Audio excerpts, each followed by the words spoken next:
What if you never had to find motivation again? What if it was just there all the time? Not some fleeting spark that you have to chase, but a deep, powerful current that just pulls you forward every single day. This isn't a fantasy. This is a story of how I stopped chasing motivation and made one internal shift that makes work feels less like a grind and more like a calling. It's how I found a sense of effortless momentum and how you can too. The problem? The motivation trap. For years I was a motivation junkie. I'd wake up at 5 a.m.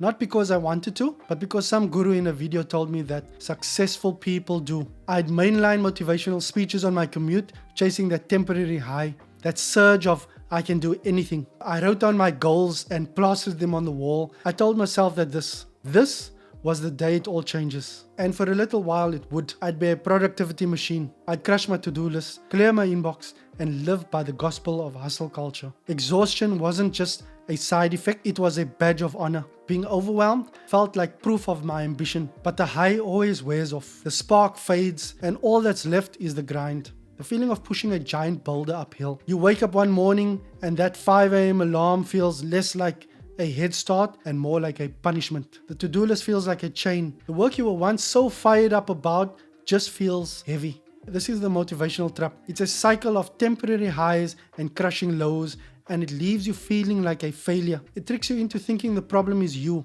that you're not disciplined enough, not hungry enough, or that you just don't have what it takes. I lived in that cycle for years. I built businesses and looked successful from the outside, but on the inside, I was burning out. Every day felt like a battle against myself. It felt hollow, and the problem wasn't laziness. I was working harder than ever, and maybe that feeling is familiar. So be honest for a moment. How long have you been thinking about starting but not actually starting? Months? Maybe longer? That's not laziness, it's lack of direction. I created a free guide to help you go from stuck to moving, and you can download it using the link in the description. So the real issue I was about to discover was misalignment. My turning point didn't come from some huge dramatic event. It was a quiet realization.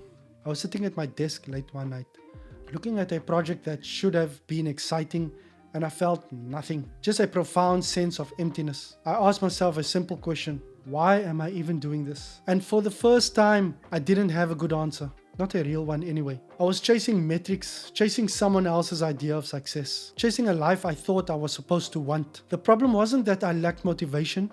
The problem was that my work was completely disconnected from who I actually was. That's when I stumbled upon the concept of internal alignment. It's the idea that real sustainable momentum doesn't come from external hype or just forcing yourself to be disciplined. It shows up naturally when your actions are in sync with your deepest, most authentic self. It comes from your core values. Core values aren't just nice words you see on a corporate About Us page. They are the very essence of who you are. They are your internal compass. The compass dictates what feels right and what feels wrong, what gives you energy and what drains you. For years I had been ignoring my compass. I was trying to navigate a dense forest using a map of a different country. No wonder I was so exhausted and lost. When your daily work clashes with your values, like if you deeply value family presence but your job demands a 24/7 hustle, your internal system slams on the brakes. Burnout isn't just a side effect of working too hard. It's the painful friction of moving against your own nature. The solution isn't to find more motivation to push even harder. It's to stop, read your compass, and change direction. So how do you find this compass? This is the first and most important step, grasping your core values. This isn't some fluffy philosophical exercise. It's the most practical, strategic thing you can do to build a career or a business that you don't feel the need to escape from. Businesses that align with their founders' values just have a competitive advantage. They are built to last. I'm going to walk you through a simple but powerful process to identify your top 5 to 10 core values. It's really important that you do this without judging yourself. The goal here isn't to pick values that sound noble or impressive, but to uncover what's authentically yours. Try to avoid looking at pre-made lists at first. That just helps you avoid bias toward what you think your values should be. Here's the process. I recommend setting aside just 15 to 20 minutes for this. First, brainstorm broadly. Grab a piece of paper and just start writing down words that resonate with you. Think about concepts like freedom, security, impact, creativity, integrity, adventure, community, presence. Don't filter yourself. Just write. Second, reflect on peak experiences. Think about 2 or 3 things of the most fulfilling moments of your life. Times when you felt truly alive, What were you doing? Who were you with? What values were you honoring in that moment? Now do the opposite.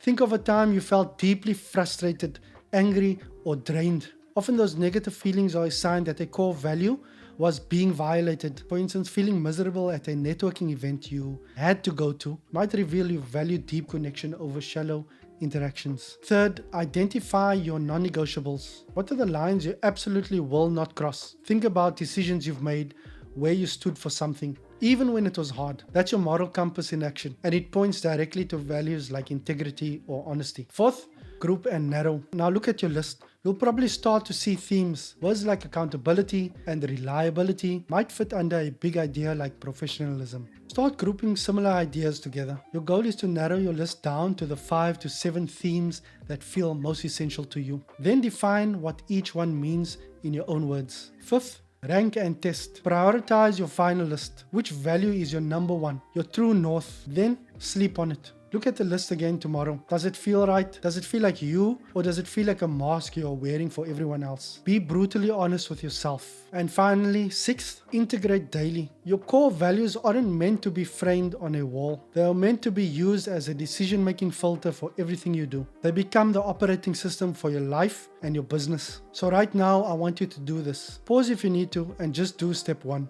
A quick, intuitive brainstorm. Then in the comments below, write down the number one core value that comes to mind. I genuinely love to see what drives this community. Section 4, putting it into practice. So what does this look like in the real world? Let's take an example. Imagine an entrepreneur whose top core values is family time. This person deeply values being present for their kids, having dinner with their family, and just being an involved parent. But they get sold on a business model that requires them to be on a call 24/7, taking client calls at all hours and traveling constantly. No amount of motivational quotes or productivity hacks will fix the real problems. Their work is in a direct war with their most important value. That internal battle is unwinnable. It will lead to burnout, resentment, and eventually failure. The aligned solution isn't to hustle harder, it's to choose a different path.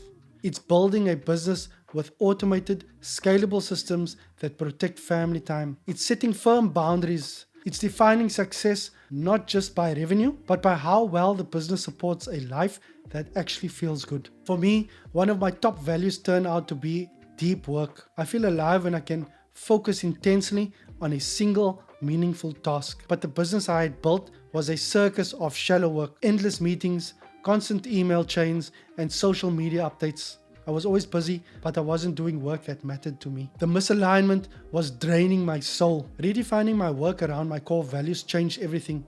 I started blocking out non-negotiable hours for deep work. I hired help to manage shallow tasks. My output didn't just improve, the joy came back to my work. The momentum became effortless because I was no longer fighting myself.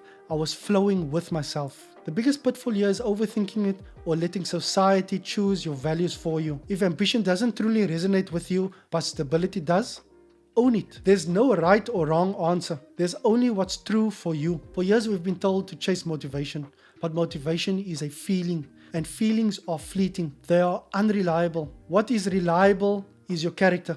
What is reliable is who you are at your core. Stop trying to be motivated. Stop trying to force yourself to do things that drain your spirit. Instead, do the brave work of looking inward. Understand what you truly value. Grasp your core values and use them as your compass. Build systems in your life that honor those values. Choose projects, jobs, and business models that are in alignment with who you are. When you do this, you stop needing to push that boulder uphill. The hill flattens. In fact, you realize you are not pushing a boulder at all. You are being pulled forward by a powerful current that you can't even explain. That is momentum. It's not about hustle. It's not about alignment. It's not about working harder. It's about working truer. You already have an unending supply of energy inside of you. You just need to align your life with your soul to let it flow. If this idea resonates with you, subscribe and turn on notifications. In my next video, I'll be breaking down the second step of the guide method, all about how to turn these core values into clearer and compelling vision for your future. Thanks for watching. Now go build a life that feels like you.